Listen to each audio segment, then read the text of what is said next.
here Professor Wiinikka-Lydon from the University of Pardubice. He works at the Center for Ethics there. He mostly focuses on moral philosophy, on religious ethics, and today he will talk about moral injury and the hidden cost of it. So thank you for coming. And thank you all so much for having me here. I'm excited to be here. Our universities are very, very close, so I'm glad that there can be more interchange. Moja čeština je špatná, so thank you for letting me speak in English. I'm sure I got that wrong, even speaking in Czech. So thank you. As Matej was saying, I actually am trained in religious studies and ethics, and I've been through that also was doing moral philosophy, so I'm a bit of a hybrid, kind of somewhere in between religious studies and philosophy, so hopefully that can be of some value. What I wanted to do today is, I'm from the United States, and I'm sure as you all know, we're engaged in a 19-year-long series of wars. So that's constantly in the culture. And what I wanted to do a bit today is talk a little bit about war, political violence, and the ways in which war really challenges and affects societies and communities in some very deep ways that at least in some disciplines and at least more publicly doesn't necessarily get as much attention, but I think is actually very, very important. So what I want to start out with is this question of what are the costs of war, and that idea of cost understood very broadly. Now that's too big of a question. It's hard enough to ask that question of one war, let alone comparing wars in different places in time. So as far as, there we go. I wanted to go back to the war that was once called the War on Terror in the United States. That title was put away, and there's now a series of other titles. But as you can see, these are the countries in the world in which the United States, in these series of wars and conflicts, have been involved in some degree. As you can see, it's quite a few of these, over about a period of 19 years. What I guess we can first ask is, just kind of bringing it out to all of you, is this war that's been going on for a long time, how much, and you can use this, take this word cost as generally, broadly, liberally as you want, what have been the costs of this war, or these series of wars, which include wars in Afghanistan, Iraq, it includes right now the Syrian war, it includes conflicts as far afield from there as Philippines, North Africa. How much do you think that this is cost, and however you're conceiving of the word cost? And you just feel free to just throw it out there. You probably can't be wrong. It's a very long, costly war. Let's say $80 billion. How many? 80 billion. 80 billion? 80 billion, do we see more than 80 billion? Less than 80 billion? Per year or Per year? It's close for about per year. So it's just money from the American big budget, right? Or Yeah, you can define it any way you want. You can talk in terms of money, you can talk in terms of other aspects of the cost. human lives. Human lives as well, right? So let's stick on the money first, and then we'll go to the human lives, which is kind of, you're anticipating where I want to go with this as I'm an economist. It's cost $6.4 trillion. A trillion, I know, right? Yeah.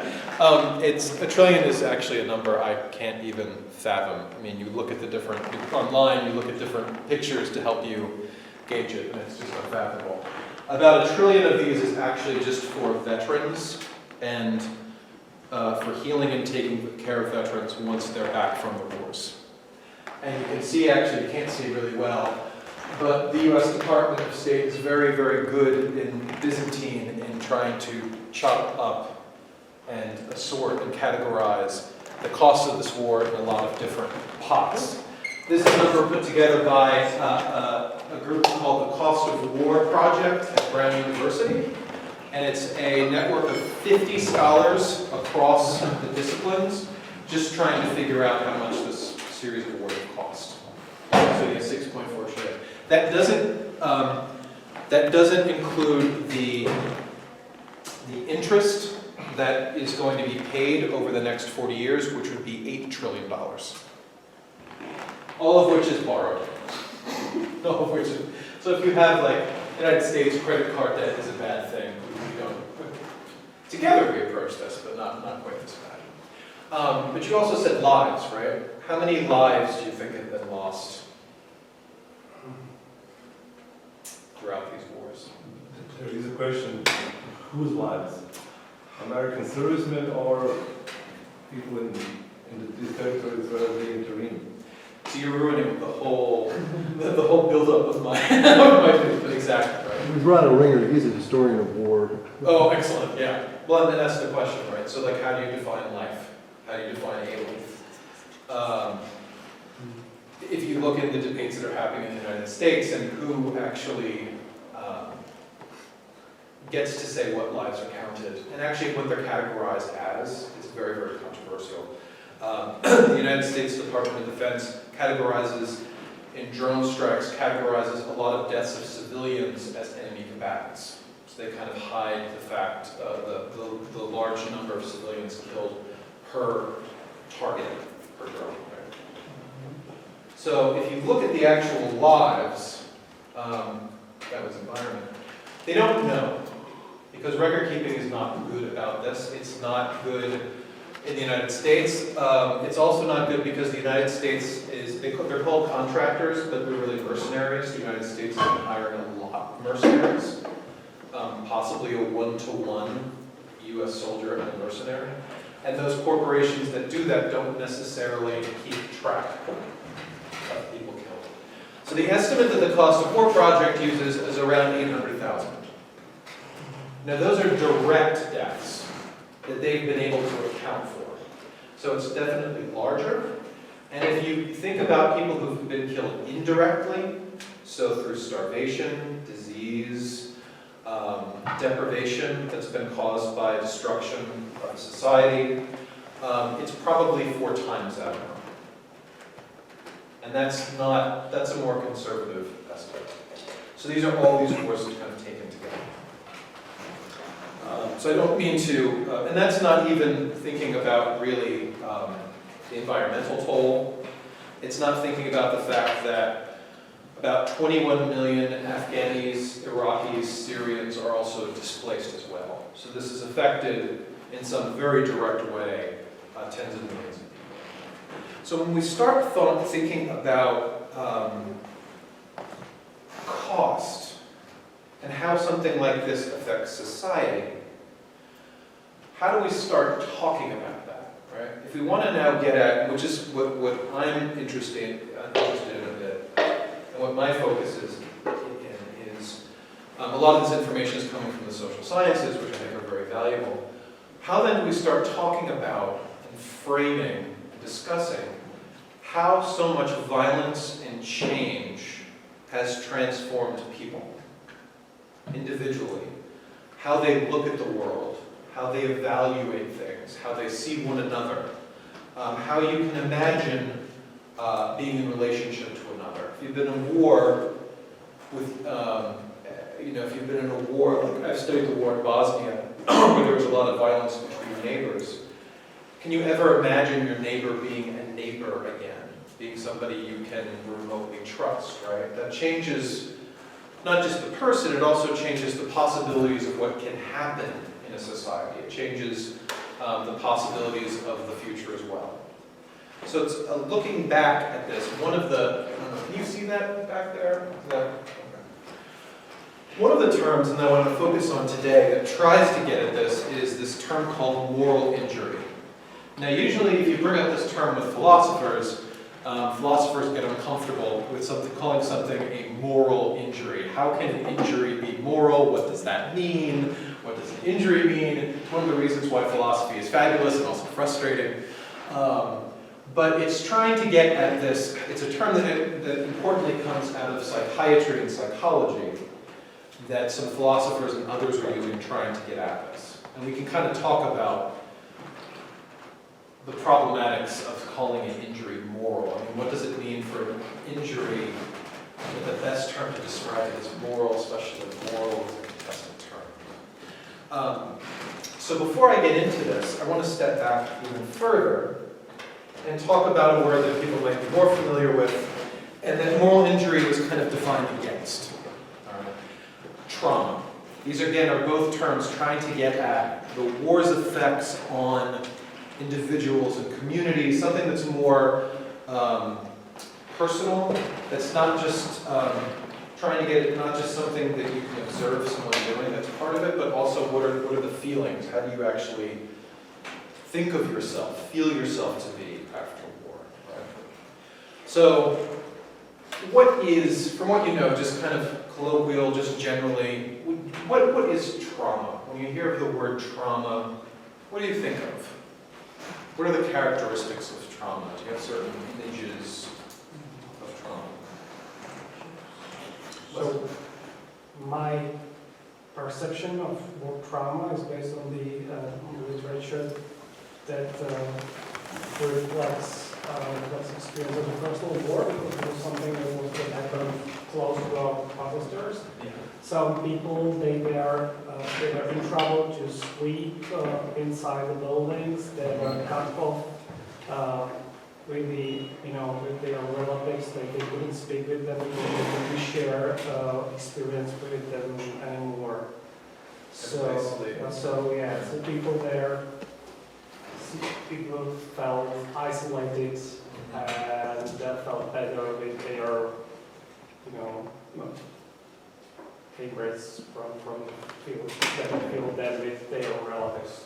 Yeah, this is actually a picture from the First World War, Yeah. where it's a term that, trauma is a relatively new term. In the First World War, they called it being shell-shocked, because it was the first war where you had incredibly powerful explosives, and the idea, you had these people then who, coming from the war, couldn't function anymore. They were alive, but they couldn't live their lives. They would be, sometimes they couldn't even hold their attention. They couldn't stare you in the eye. The idea being that the concussion, the power, the vibrations from the exploding shells did something to the brain and the spine. Yeah. That they were shocked. Yeah. Last notice, we know from the literature that people that came back from the front, they didn't want to talk about their experience. Yes. That's very common. And I talk to people about wars all over. There's always and we can go into this too, this plays into trauma and moral injury, a kind of silence that falls over a country, over these discussions.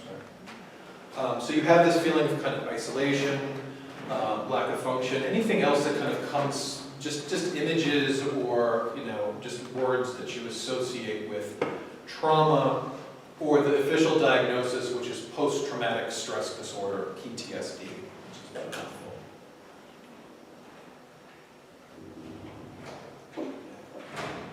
So it's this feeling of isolation, and the technical definition, which is changing every time they come out with a new manual in psychology.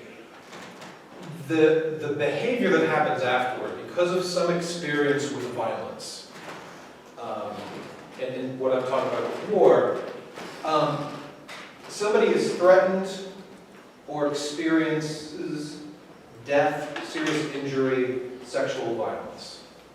So it can be actually experienced by themselves. It's a little controversial, but also if you witness the violence as well, that can be traumatic. And what trauma then does, when you say that somebody has PTSD or they're traumatized, in this clinical definition, so what a definition if you'd actually go to a therapist or a psychologist, you generally avoid people and places, so you become more isolated. One of the reasons you avoid people is because there's a time aspect to this. In a way, you feel somehow stuck back in the experience of the violence. So you'll have flashbacks, meaning that you'll experience the violence, the situation that traumatized you again and again and again. You'll have nightmares. You have a lot of, there's of course a lot of prolonged distress. You can feel guilty about the situation, shameful about the situation. If you survived and others didn't, you can feel guilty for just being alive. Your memory, and you can have language loss. There are actually cases of people losing their speech, losing parts of their memory, not being able to fully understand what happened. So people who are traumatized, their memories too can be, they can't necessarily rely on their memory. And there's also this hyper-arousal, aggression, and recklessness. Another reason why there's a lot of avoidance. If you're somebody who's traumatized from war, and you go, say, to a mall in Prague, lots of people around, yelling, lots of noises, sudden claps, you can react as if you are in the war zone. And people have been harmed because of that, because the person all of a sudden, without control, just reacts as if they were still in war. So they kind of, in a way, another way to get this, the violence kind of, a more poetic way to discuss it is the violence kind of enters you. It kind of starts defining that experience, defining who you are, how you act, how you behave. Now, moral injury is related to trauma, it's related to PTSD. But it comes out of this, this need that some veterans had, that this diagnosis, this understanding of trauma did not fully capture all of the suffering that they had. So you'd be treated for PTSD, you'd be treated for trauma, but you still felt in something else. You still felt suffering, even after, say, a doctor or a clinician would say, no, you're healed of these behaviors, right? Of these symptoms. And what this is, there's this quote here from a U.S. Army platoon leader, Mark Loisel, oddly with a Hello Kitty t-shirt, which is interesting considering he saw it and did a lot of violence. He described this feeling as coming home and walking around every day feeling like you're a bad person. You're a bad person. There's a change going on in your identity, the way you evaluate yourself, possibly even the way that you can see yourself being in the future. It's a very simple phrase, a bad person. But think about it, I guess, sociologically. How many peoples, communities, go through the world saying, we're the bad ones. We're the evil ones, right? We're horrible people. It's not really, it's not an identity that groups or individuals can really sustain for long times. It does something to you psychologically. And it's a question I have for why human beings need to feel at least capable of striving towards some understanding of goodness, however that's defined. So coming back and saying you're a bad person, that's related to but different than this idea of hyperarousal, of feeling aggressive to memory and time loss, which are very neurological, having to do with your mind, the wiring of the brain. This seems to be something a bit more holistic, something that kind of is a bit beyond neuroscience to really get at. So this term moral injury, it comes out of the US wars in Southeast Asia. And one of the reasons why I don't say just the Vietnam War is because many veterans I've met, some of whom have actually, US veterans, a lot of US veterans I met don't like it being called the Vietnam War because they said it wasn't just Vietnam. There were a lot of secret wars that happened in Laos and Cambodia, and I've met some veterans who were part of those very secret wars, and they get very upset, rightfully so, that this history, at least in the United States, sometimes gets erased. But it came out of this because you had the idea of trauma and PTSD kind of come out of this war in the United States. Because you have all of these soldiers coming back. It's nothing really new in society, but for a number of different reasons, people start looking at people who are coming back from the war and aren't functioning well. They start taking it seriously in a way they hadn't before. So you have the term of PTSD. But in the 1980s and 1990s, decades after this war, as you have soldiers that are still suffering, and not from PTSD per se. This idea that comes out of moral injury. The reason why it's called moral injury is because a lot of veterans don't like the word post-traumatic stress disorder. No soldier likes to be said that you're disordered. A lot of people don't, in general, like that, right? But if you're disordered, a lot of things happen in the military hierarchy. Even today, veterans in the United States are very reluctant to go and see a therapist or a psychologist because that can mean the end of their career. One, because disorder is kind of a technical, clinical word for weak in some of these cultures. It's automatically interpreted into a virtue language of you're not courageous, you're a coward, you're not strong, you're weak. Which means you're not a good fellow soldier, you're not a good colleague, you can't help people. Maybe you're not a good American. Americans are strong, all that good stuff. So the reason why the term came out as moral injury was to really kind of double down and push on this idea that what's happening to soldiers is an injury. Just like if you got shrapnel in your leg, if you had a part of your body caught off, it's an injury on the same level as any other physical injury in war. So part of it is a tactical, kind of a tactical move to make these kind of injuries seen as more relevant, legitimate. It's also to try to take them more seriously, to kind of physicalize something that's kind of like a moral injury, a spiritual injury that's kind of vague, right?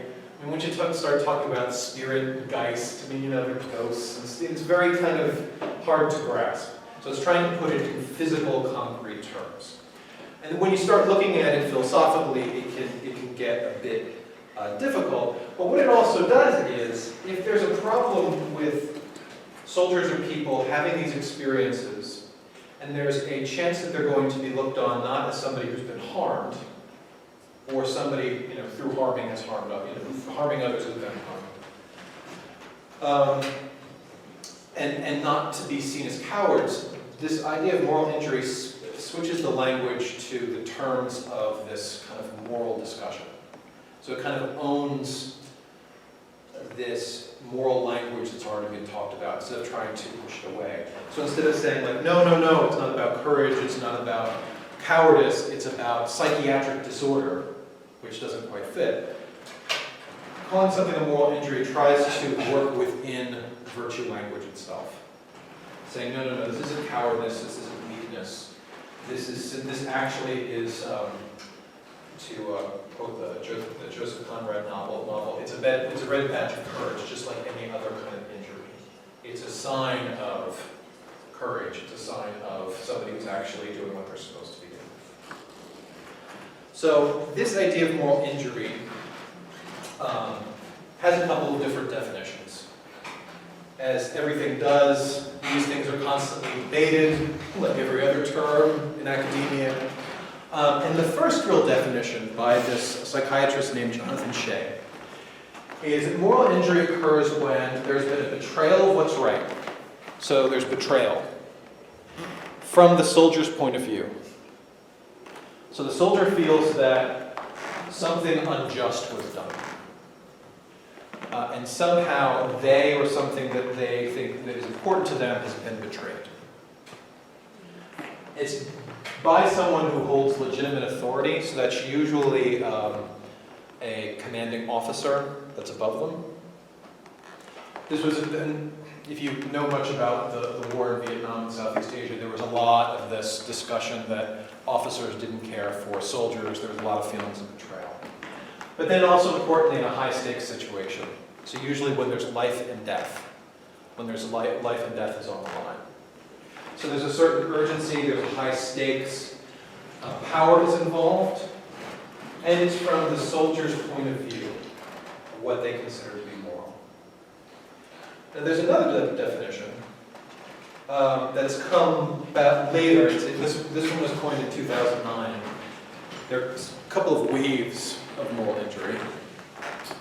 And this is that moral injury is caused by potentially morally injurious events, which I have trouble saying, which is perpetrating, failing to prevent, or bearing witness. So a lot of different ways to relate to transgressive actions. Actions that transgress a soldier's deeply held moral belief and expectations. And that may be deleterious in the long term, emotionally, psychologically, behaviorally, spiritually, and socially. So you have these two definitions. What are some of the language changes or shifts that are happening between these two definitions? And feel free to shout them out. It's hard to be wrong with this. But just what are some of the shifts that are happening? Given, say, like, who's committing the moral injury, whose moral injury it is, or power is involved, the context or the location. What are some of the differences? Even tone.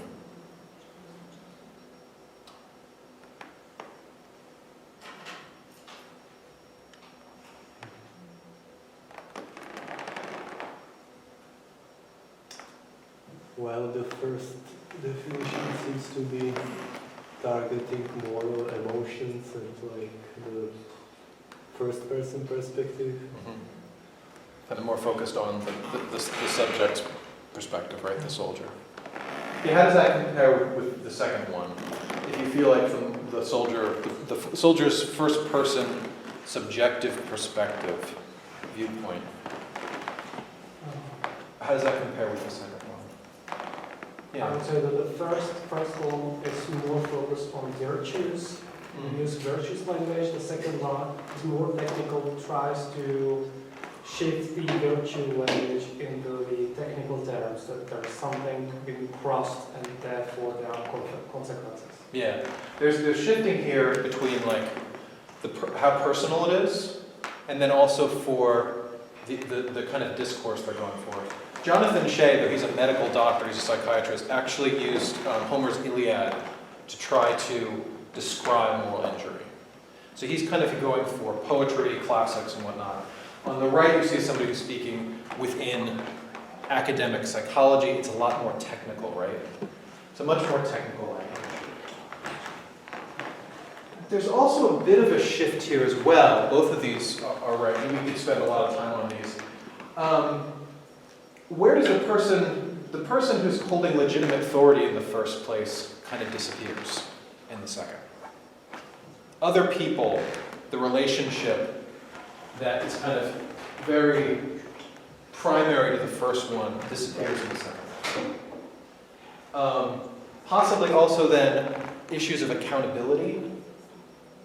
Who is responsible for the moral injury? May shift more to the soldier and away from the chain of command, from generals, from policymakers, maybe the larger society. There's something that's in person, a move that's also happening where it's a bit impersonal as well. There's one other definition I'm going to just bring in, and this is actually one from a veteran. He's a U.S. Marine captain, and I bring him in because he's thought a lot about his experience, and he's somebody who actually happens to be very critical of the war. But he also talks about it in terms of transgressions, but he also talks about it in terms of moral fiber. Our hands, our orders. There's kind of a more of a collectivity here. There's a bit more of ownership, bringing in the body a bit more. And then this idea is that when you do these transgressions, no matter for what reason, that some part of yourself, some part of your integrity goes. And the examples he gives, and we can talk about later, don't just include a soldier killing someone. For him, it was just that he was in Iraq during the occupation, and there came a point where all of a sudden he realized, what am I doing here? and that he could tell Iraqis in their own homes what they could or could not do. And a sense of injustice kind of welled up, and the fact that he was participating in that. So nobody was actually harmed, but his participation in it, all of a sudden he felt, oh, I'm on the wrong side of this. So what does that, all of a sudden questions start raising, well, what does that make me? Who am I? This military institution I'm invested in.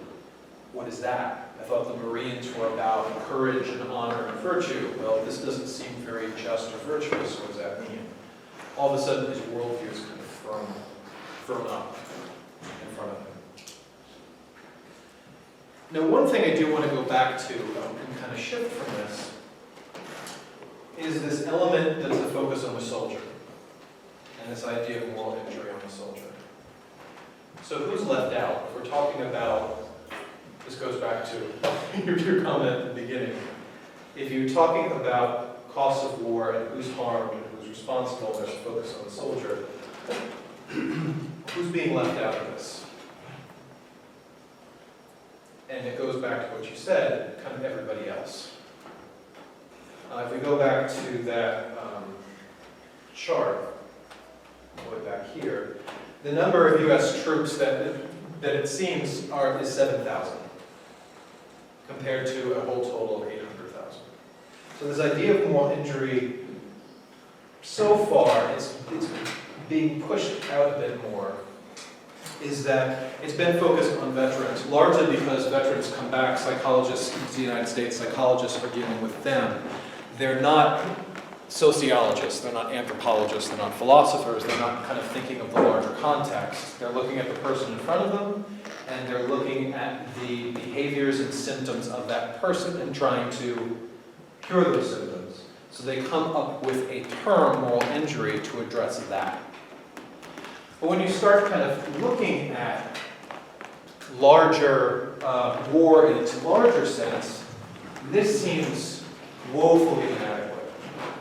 Like we said in that first definition, even though we can see some problems, there was an idea about relationship, still between soldiers.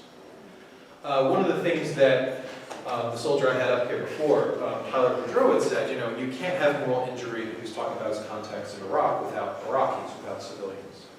Which raises the question about this idea of moral injury and moral harm. What actually happens to people? What is war's long-lasting impact, not just on psyches, but if we want to get kind of poetic about it, about souls, about people's moral imaginations, how they're able to overcome biases, possibly, how they're able to see themselves and see others, and even just see the world as a place that might be possible, that might have the possibility of positive change or not.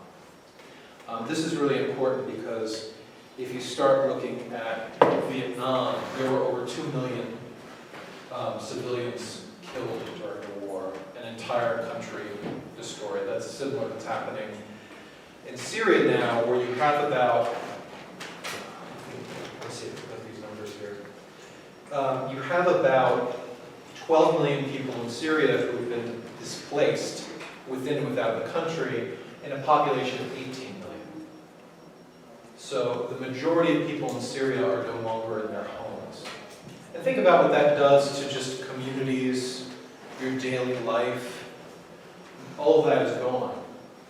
What anchors you? And in these new ecologies of violence, where all of a sudden things that you thought never could or should happen become normal, or the abnormal becomes the normal, what does that do to your moral expectations, to your ethics, to your idea of virtue, of duty, even just of imagination? So I know this is a real uplifting topic for an afternoon. But what I want to just leave you all with is kind of broadening it out now to questions that are kind of traditionally in moral philosophy examined. Is what does this kind of moral injury and maybe the vulnerability that it speaks to, what does that say about our conceptions of the moral self?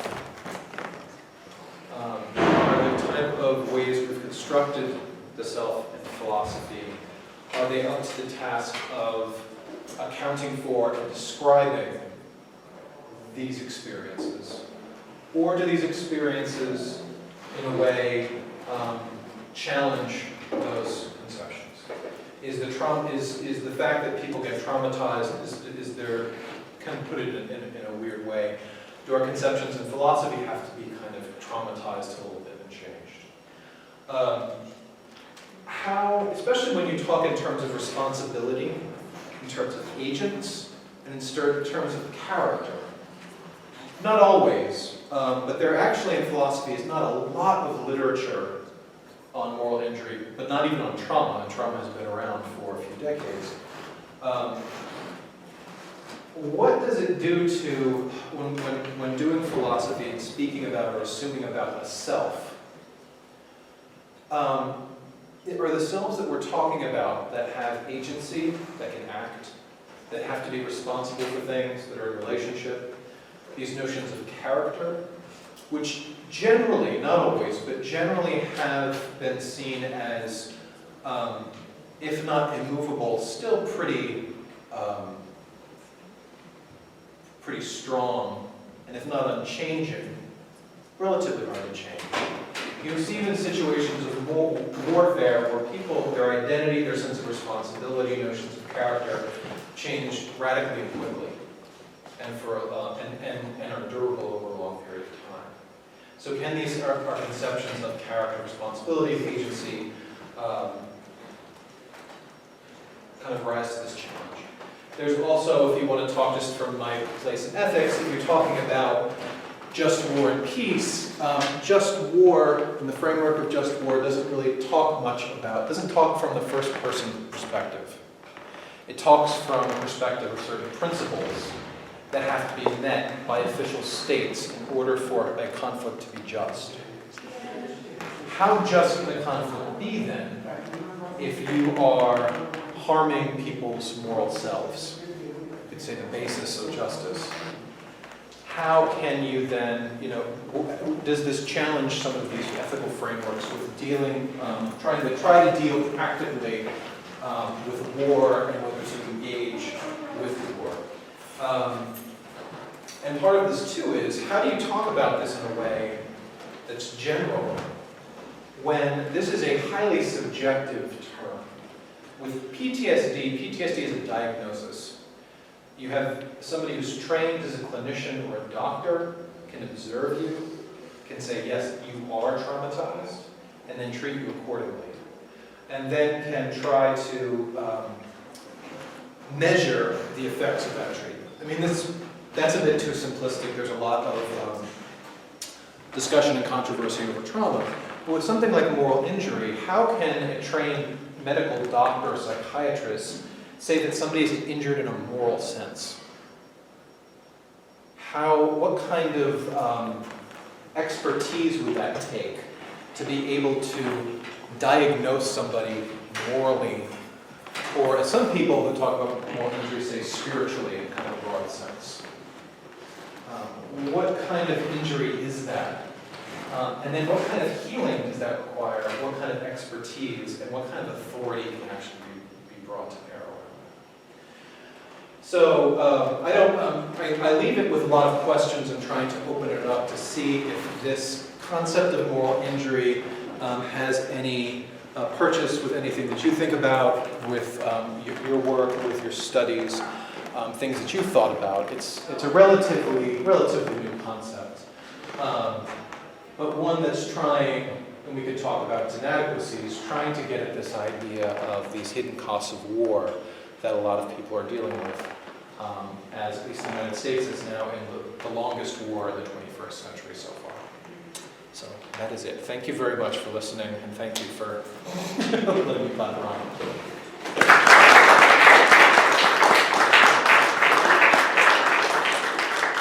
Thanks for the talk. We have waited a long time for discussion. Yeah, I tried to leave a lot of time Yeah. for discussion. Yeah. So, discussion is open. Any questions? I hope I didn't leave too much. Yeah. So you touched on this at the end, and it puzzled me at the beginning. So it does seem like there's a, so you started by talking about trauma and PTSD in particular. And it seems like this notion of moral injury concerns the perception that one has, that there's been something wrong has occurred.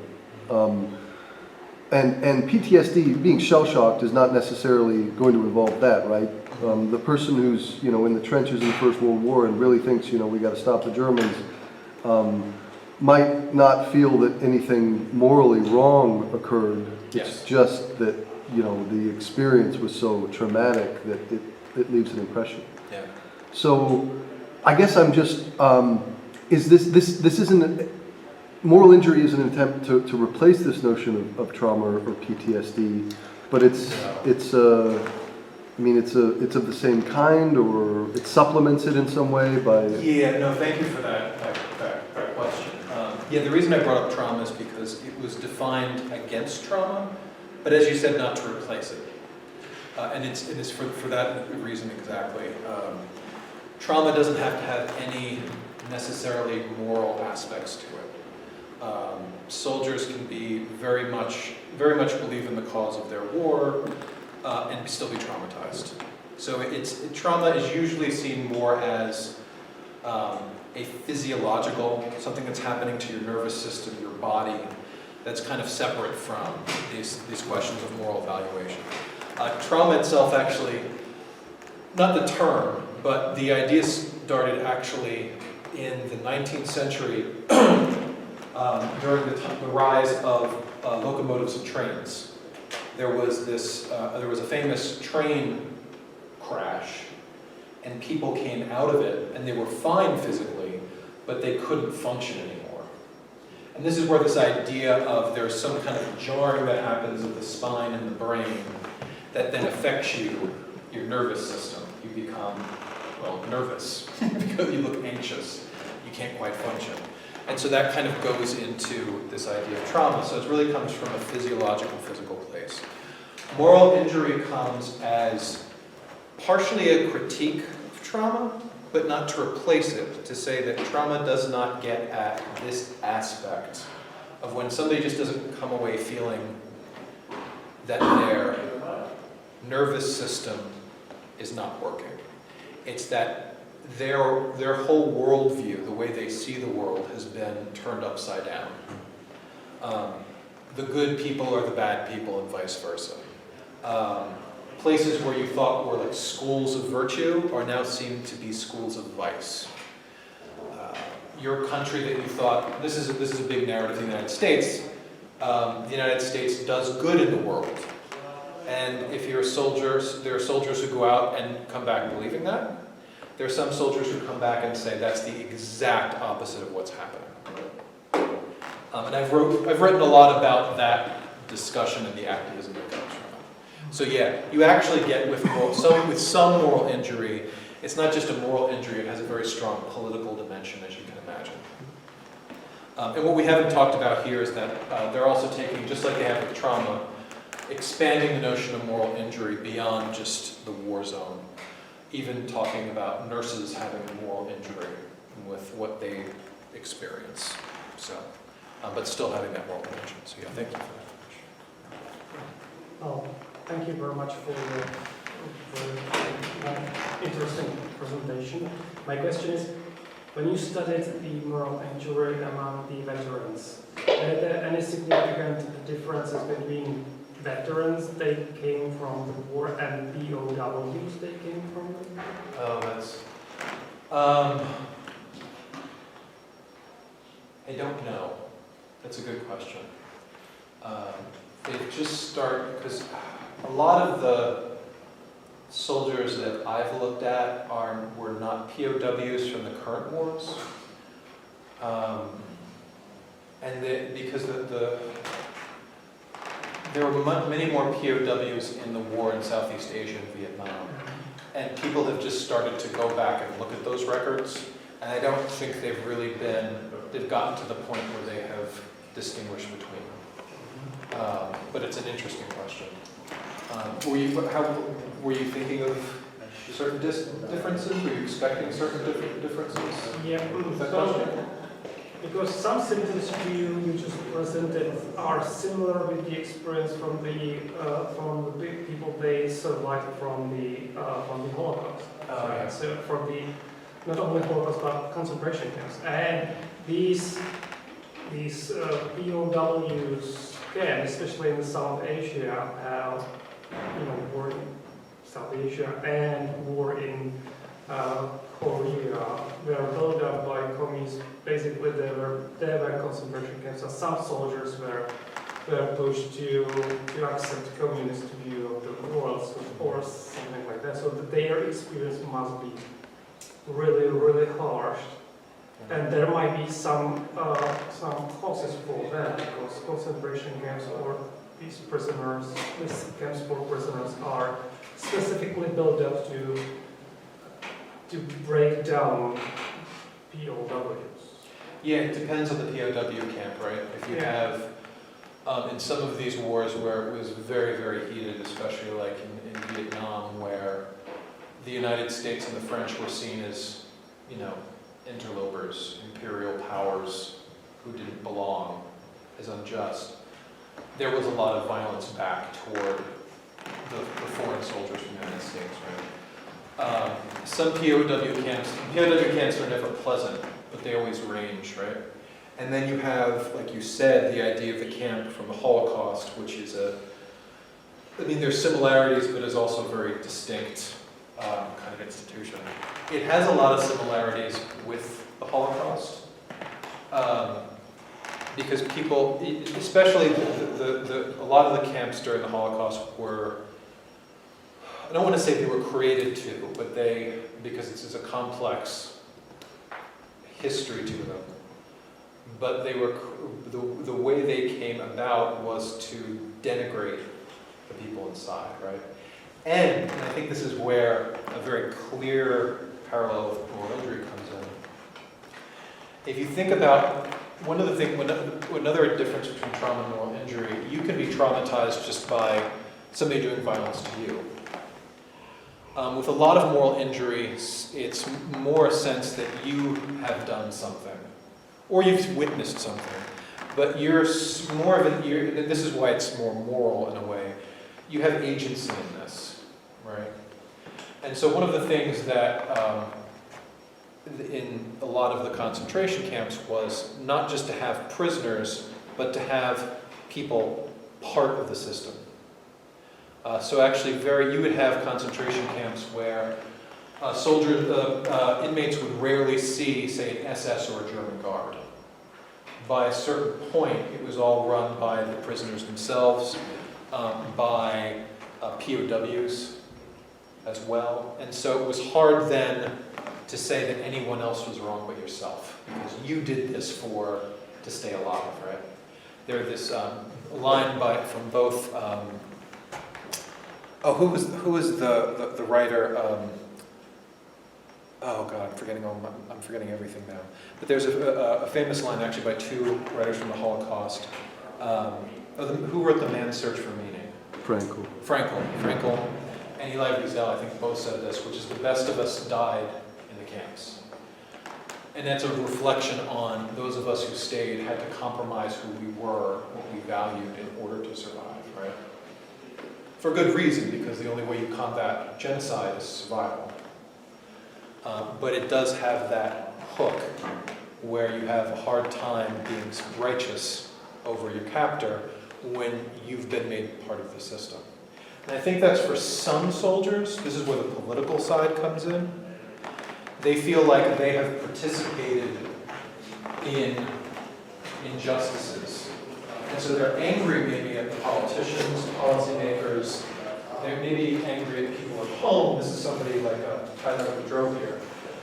But there's also this idea that you've done it. Somehow, even if you're under duress or coercion, you've said okay, right? You've agreed to go along with the war, to participate, to do certain things, even if they seem very innocent at the time. And this is kind of a reflection of that. So yeah, I think sometimes some POW camps can also have that dynamic of trying to make people participate in the POW system as well, depending on the camp.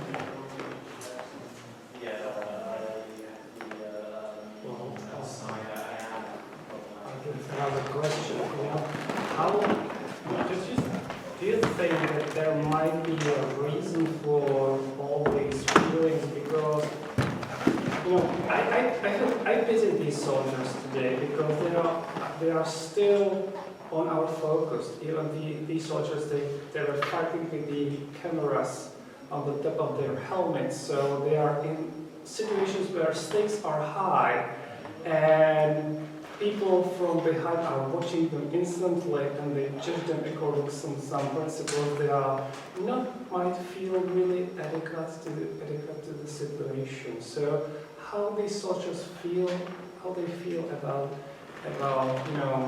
people. They stayed at home, they're watching them, they're judging them, they use them for their own political purposes. So does it make sense? Well, my question is, if there might be, the cause of these symptoms might be from the pressure from the public audience. They're just watching these soldiers and judge them very, very harshly because some of them might not be adequate in these situations where stakes are so high. Yeah, there's I might bring it on the board because I feel like a legitimate professor. Yeah, there is. In some ways, this war is very public. In a lot of ways, it's not. So to go back to the war in Southeast Asia, all the soldiers, all the dead bodies that were brought back were shown live on TV. From the beginning, that was not allowed. If you're in the United States and you hear about deaths, you do hear about the deaths of people in Afghanistan, in Syria, and Iraq. Not as much as those numbers would think you would.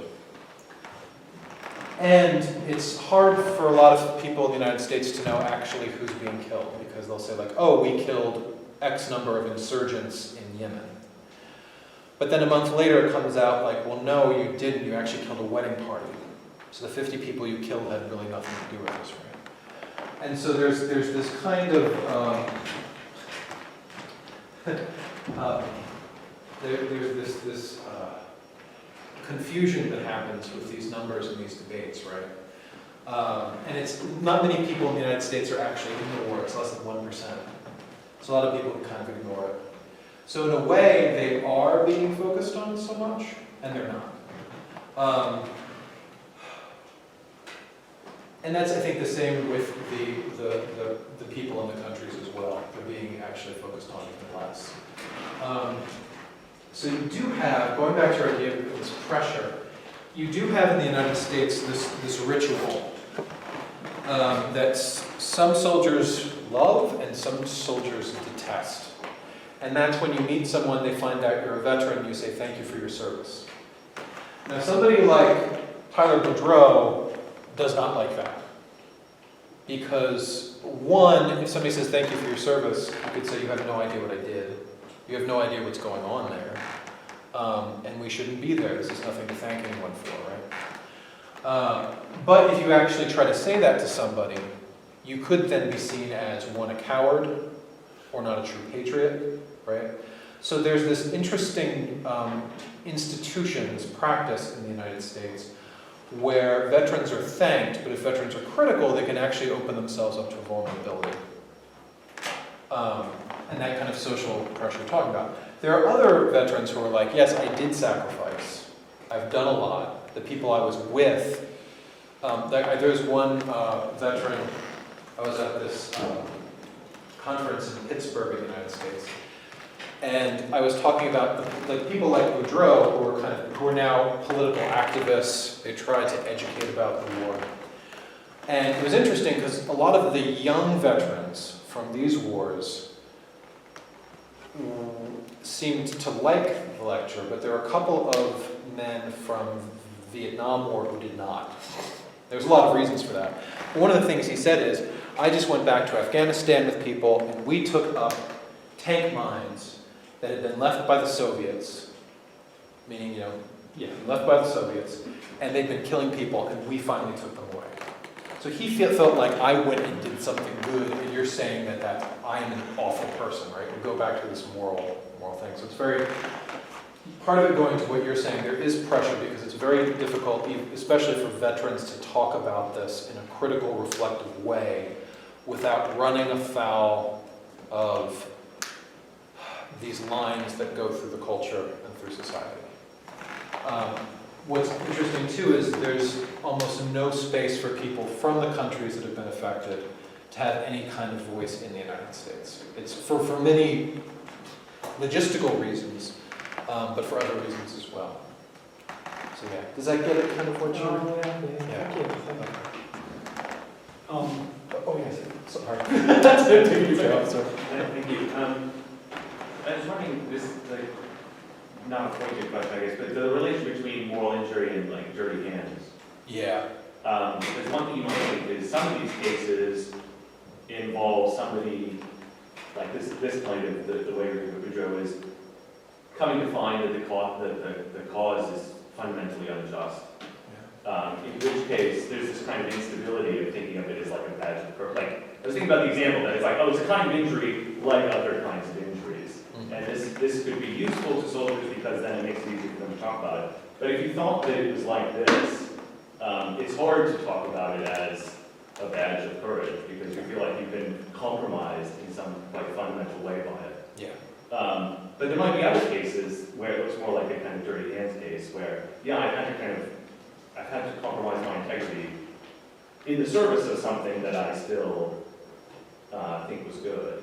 Yeah. But and then I think that might look more like other cases of injury. Yeah. No, I think that's important because there are a lot of experiences in this, right? And yeah, you are going to have people who still will feel that what they did was worth it, even though the sacrifice is kind of on a spiritual or moral level. They've been asked to, like the dirty hands, they've been asked to kind of tear out, if you want, I mean, I'll use kind of graphic terminology, to kind of harm some core part of who they are, but they might think maybe it's worth it. That also changes over time because the guy, this is why it's so complex because you have to also ask like when you're asking the person, right? So you have people like, where do you go? Mark Louisel, he was interviewed when he came back from, I think it was Iraq, and he was fine with everything he did. He was like, no, this is good. What I did was good. I went there. When he's interviewed several years later, this is what he's saying.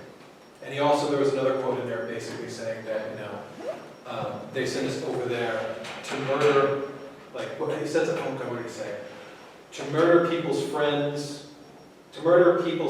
who killed my friends, or something like that, right? It's like, it's just friends killing other people's friends. So within a few years, it totally switched. And there also could have been a dirty hands thing there as well.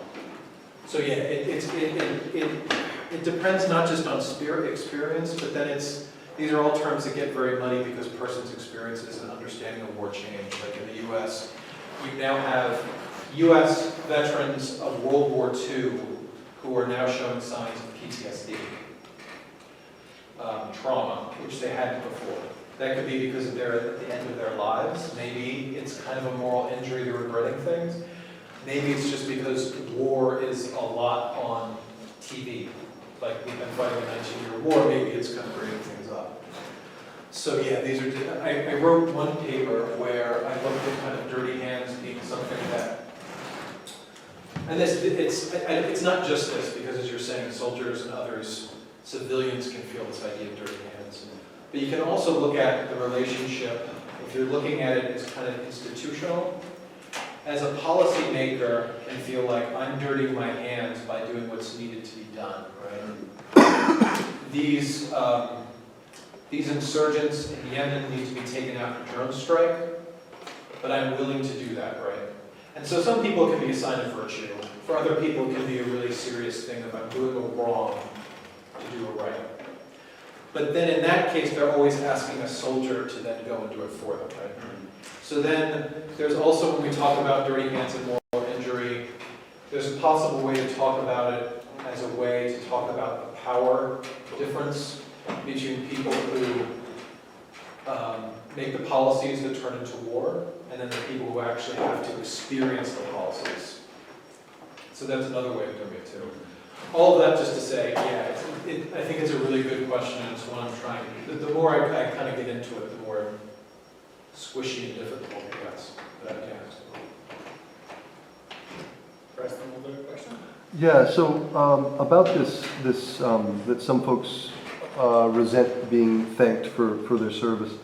One of the things that strikes me as interesting about the response to the Iraq and Afghanistan war as against the Vietnam War is that there isn't the anger toward the servicemen and women that are over there. I mean, the Vietnam War, you see these video records of some of the stuff that protesters did to the, and there was a draft then. I mean, not only was this, I mean, but they couldn't say no. They had, whereas now we have a volunteer army, and there's a clear distinction on the part of the activists against the war between the policymakers and the service personnel. Yeah. So, given that there appears to be some kind of a, or appears to have been some kind of a, you know, coming to God moment about some of these distinctions, is there anything similar that might happen here about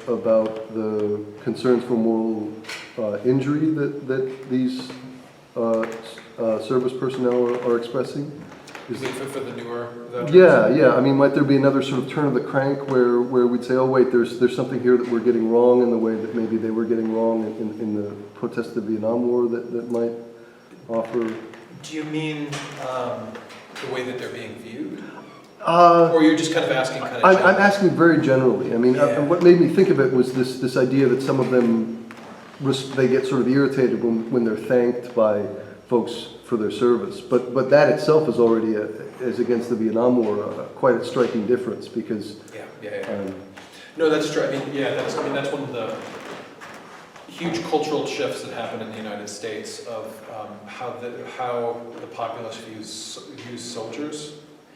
And it's kind of flipped to the opposite where you can't actually say something negative about the troops as they're described, right? And a lot of politicians will use that as a way to get away from criticism about the war, being like, oh, you're against the troops. And somebody's actually saying like, no, I'm against this policy, right? Oh, that's true. So it's kind of shifted quite a bit, and it's also now, but it's shifted in an interesting way too. And see if this kind of gets at it a bit. You had before where U.S. soldiers would be called baby killers coming back, and like you said, they were not welcomed back from the Vietnam War for a lot of complex reasons. Some because people thought that they were participating in an evil, the war was evil. Some people thought that they failed. The war was not won, and the United States doesn't lose wars. It does. But that, this was especially from the World War II generation, which is just such a defining moment from the United States, and it's the way it sees itself, right? So you had that with the Vietnam War. After that, you do have this idea that you start. I mean, I remember hearing this in the 80s and the 90s and going forward. Of that was wrong. What happened to the soldiers in Vietnam? And what it's turned into now is you then have soldiers who might have a critique coming out of their experience of the war. Right? There's not. The wars are talked about in the United States, but not really publicly. I think it happens more locally between people. And there's just a lot at stake for people whether the wars are good or whether they're bad. And so you have soldiers who might come back who, I argue, this is not all soldiers who are mortally injured by any extent, but there are some who come back, they have a critique of their society because of what they've experienced. and possible insight into the policies of their country and the way their culture and society affects other countries that other people in the country may not be aware of or have access to. And so for some of them, like Boudreau, they kind of start forming a social ethic of how to be a person with this immoral injury in the world, in the country, right? Now that I know this, now that I've experienced this, what does this demand of me? Not everybody. And I think there are a lot of people are drawing from this kind of Protestant prophetic social justice tradition in the United States, which you don't have to know about. But if you think of someone like Martin Luther King and speaking truth to power, they can be kind of looking at that example. But if you have a soldier who isn't like as sophisticated and critically reflective and having all of this language as Tyler Boudreau does to talk about, the sacrifice of our integrity, if you start just saying, if you're asked, thank you for your service, and you say, it wasn't service, it was an injustice. Oddly enough, what this interaction that seems so pro-soldier can then be is, for some, it can look like in these interactions, your experience is being interpreted before you get to speak it, right? So thank you for your service means you've served, you've been of service, and it's worth people being having gratitude for it. And then, if the soldier doesn't agree with that and says, well, thank you, they feel, again, maybe, that there's now another weight on top of them. Or that they've been silenced again. That nobody actually, it's a question, it's a statement that's not asking what was your experience. It's being interpreted before it. And so then you can have soldiers actually feeling even worse about themselves in their society. So it's like a pro-soldier formula that, depending on a soldier's experience, can actually feel not necessarily anti-soldier, but anti their experience. Like it's almost like pushing this narrative of what the war officially is onto someone who experienced it by someone who didn't. So that's, I think, one of the interesting dynamics that are happening. And I'm saying interesting because I'm trying to be detached. It's also one of the very tragic and painful aspects of how these discourses work, right? Does that kind of get it? Yeah. So in the end, it's still kind of a silencing in a way. It can be. I know soldiers who and their partners who are very much like, no, thank me for my service, right? Or thank my partner for their service. So it's not everyone, but this does occur. Marek, person. May I try to drive the wedge between the two definitions of moral injury? Oh, excellent! Yes. Wedge away. Because when I first read it, I thought the first one, moral injury is present when there has been betrayal of what's right in the soldier's eyes by someone who holds legitimate authority in a high-stakes situation. I thought of Hitler. Because that You seems thought of Hitler here? Yeah, because that seems to sum up his experience of the First World War. When he was a fighter in the First World War, he came out and he believed that the Versailles Peace Treaty was a disgrace, that the high military leadership sold out German troops. And he built his political career on these feelings, which was shared by many of his fellow veterans. That's why he was so successful. So I would say that this first definition, I think, when I saw it, is consistent with his reaction to his traumatic experience. And that's because he still believed that the war he fought in was just. Whereas the second one is transgressing deeply held moral beliefs. Seems to be a reaction to trauma in somebody who lost belief in the justice of the war. Could we say that? No, I really appreciate. There's another. I appreciate that because there's another presentation I've done, and I thought it would be too long if I brought it in, of looking at veterans who have actually gone to the right. Like Tyler Boudreau and people like this are definitely on the left side of American politics. it was a government document, it was a report that was put out, and it was put out, the guy was fired and the department was closed down. But it basically said that veterans are a key, part of what it said was, veterans are a key target of extreme right-wing groups in the United States. And a big part of it is this, because they come out of the war and they feel betrayed by the country or by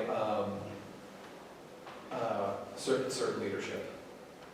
So I appreciate you kind of putting it in that historical perspective, because if you broaden this out and look at this as not, and it gets more deeply into a couple of things between these, I think.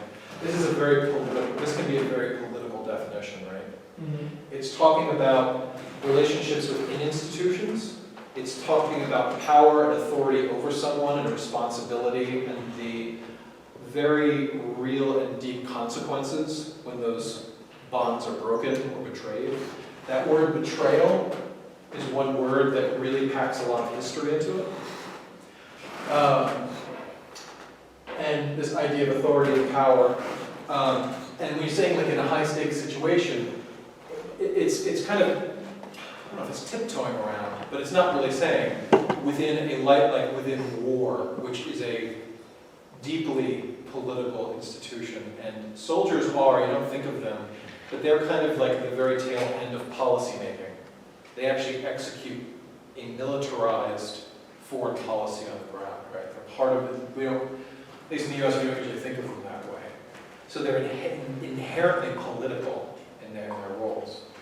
And so to kind of look back on history with that, I think that's a very interesting read and very interesting.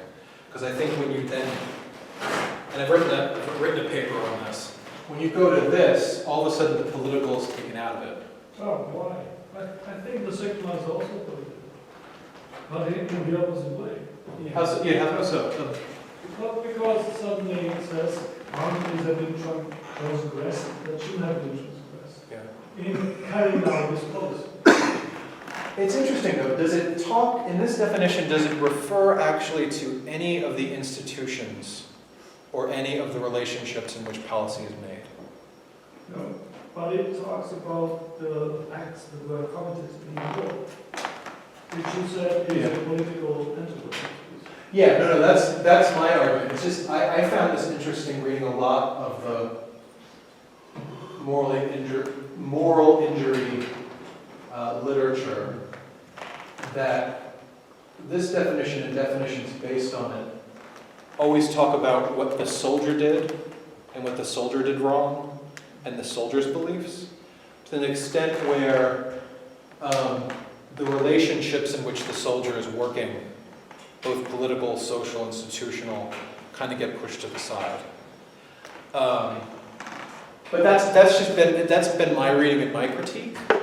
You know, I think it's interesting though, like that you can still easily read that back in. I think it's important in formal definitions of what's left in and what's left out, simply because if these political aspects in war aren't put front and center, they can sometimes be pushed away. When I'm saying political, especially, the effects, I guess you could say, like the negative critiques of a war. With this, and especially when they put the definition inside, when they talk about treatment for it, they talk about, you know, seeking forgiveness, talking with a moral authority in your life, even if it's like fictional, like you sit with your therapist and kind of just talk it out. And you're seeking forgiveness, not necessarily from the people you've harmed even. That's not the emphasis. It's not trying to seek forgiveness for some Iraqi population. It's much more about the individual. It becomes kind of, I've had lots of therapy, so I'm a big fan of therapy. But it does kind of, there's a reason why there are therapists and social workers. Social workers generally look at a person in the context of how society affects them. And these formal definitions that can kind of be left out a bit. So I worry about definitions like this that started so fully, like you said, you can see Hitler in this. And that they kind of maybe, and you know, you might be right, they kind of water it down a little bit. And then also I worry about this coming from a US perspective where this happens a lot. So I might be overly suspicious of this. But I think that's interesting that you still see that as a very, you still see that. Yeah. What, do you still see, but you don't see Hitler in the right one? No, it's the pacifist view. Yeah, well, I would say liberals view, because, it might be because the use of the word transgression, that's used very often among postmodernists. So that's why You're getting that signal that we're, okay, that's interesting. I have to think about that, because I don't usually, when I see the, transgression is a strong word, but I usually see it as interpersonal and not structural when it's used. But no, that's interesting where it is being used that way. That's something to think about. I appreciate it. Yeah, I mean, I could be making too much of a difference. I think it is important, though, that this side, they are working within the government bureaucracies. They get money from the Department of Defense. Yeah, it's a useful definition for those who suffer from moral injury. Yeah. Those who possess PTSD in this world. And it's very useful to conceptualize it in this world. Other people, other veterans might process PTSD in the first world, right? They're outraged by the betrayal. They wouldn't call it probably moral injury themselves, they would call it betrayal.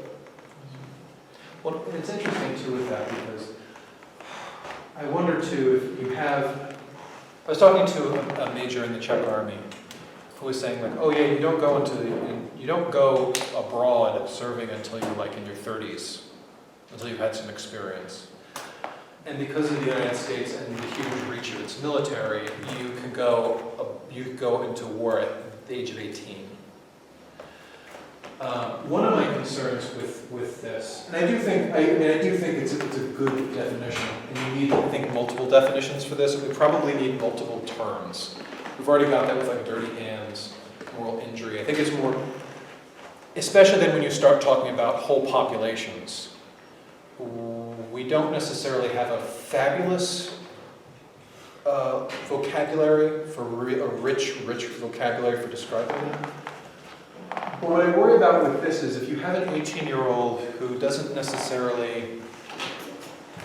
isn't very necessarily politically aware or hasn't had certain backgrounds, if they go in for certain suffering and it's not framed at all in terms of, well, you know, your suffering happened within these contexts where people were doing things that are very political. If the political is not explicitly addressed, I wonder if that then pushes the person who's getting therapy to interpret it in a certain way, where if they kind of had a different language and a different set of concepts, they might have been like, oh, you're right, it's actually like this. Does that make sense? Yeah, so you get at a great point, which is like, what definition is presented, what is good for what person, but then I think also how these formal definitions then might track or influence the way that we then interpret these experiences, right? So yeah, I'll have to think about that. Oh, thank you. Sorry, I'm going on and on. We have time for one, maybe two questions, Casey and Martin. Yeah, I just think doing reactions to definitions, and since I'm a philosopher, that like really excites me. Yeah. So I was thinking the one on the right, I mean, if I get drunk and get in my car and run over a kid, I feel like I check all the boxes of that one. And I feel tremendous guilt for the rest of my life. Yeah. And then the one on the left, it seemed like, so I have to be a soldier, And I think that what Trump did with the fiasco with Ukraine was a kind of betrayal of the country, and he's someone who holds legitimate authority, and it's a high stakes situation. So it looks like I not like check that out too. Yeah. And it's thinking, well, in that case, the one on the left, it seems like I'm not really implicated in it in the right way, which you get on the right by talking about perpetrating, failing to prevent, or bearing witness. I have to sort of be involved in the harm in some kind of way. But the one on the right doesn't seem like it draws on this idea of integrity, which you get on like the sentence, the kind of distinct sense in which I'm implicated in it, which is that, you know, this talk of moral fiber seems to really matter. Yeah. There is more, I mean, he's talking about, like, he then goes to the Iliad, so there's definitely, there's a lot of character and virtue speak, I think, which we said before here, which isn't so much in this. It's harder to know in these definitions what exactly is transgressed, what is actually harmed.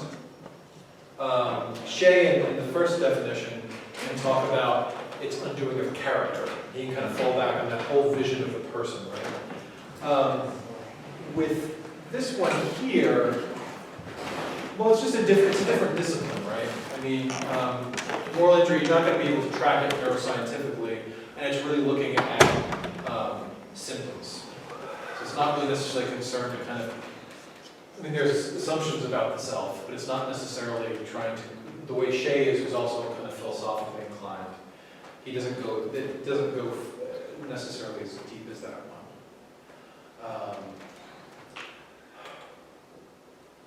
Yeah, it's interesting with this because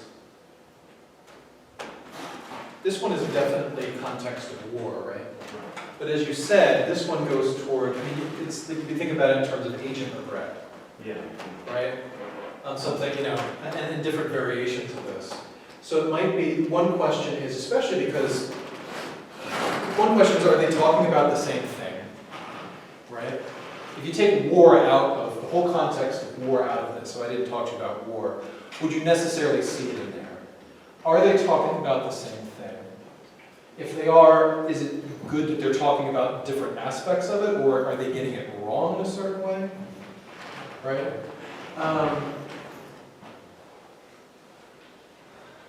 And even this one is very specific, which has problems. This one is talking about perpetrating, failing to avent, or bearing witness. Those are very different things. I mean, they go so far as to say some people will be morally injured by handling a dead body. That's very different than killing a child. They're seeing a lot of the same symptoms that are arising. But then I think this is where, you know, the humanities and philosophy can help, because, you know, clinicians are doing great work helping people. But one thing that the philosophers and humanists can kind of come in and do is actually ask these questions of, well, what are you actually getting at here? How are they different? How are they similar? You know, kind of take that apart a little bit. Yeah. All right, is there another question? Can I just talk over some? Lots of other questions. Yeah, Mr. you know, we were speaking about injuries, but are there any benefits those veterans might see in their experience? Do they miss something? Because, you know, after the First World War, the people, the soldier veterans, described the questions, they were missing bonding with the members of their platoons. And therefore they see themselves isolated in the civil society. Is there something that these veterans are missing? Well, I think that happens here as well. You have soldiers, because the soldiers come back very quickly, right? There's not a whole lot, especially if you're looking at drone operators.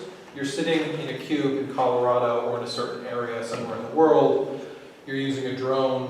When you're using a drone, you usually spend weeks tailing people. You actually get to know their lives very intimately, then you kill them. And then you step outside and it's a peaceful world. And that cognitive dissonance is a problem. You do have that with soldiers where you go from the battlefield very quickly back home and you're expected to be the same person you were when you left. And you're a different person. And yet you look back to the people that you were a different person with, right? It's a double-edged sword though, because it can then be painful to go back to those people because you can never get that experience back. I was told by an Australian Special Forces officer who actually commanded some US Navy SEAL forces in the Middle East. And he wanted to really impress this on people. He's like, killing is fun. He didn't like to say it. He didn't like that it was a fact.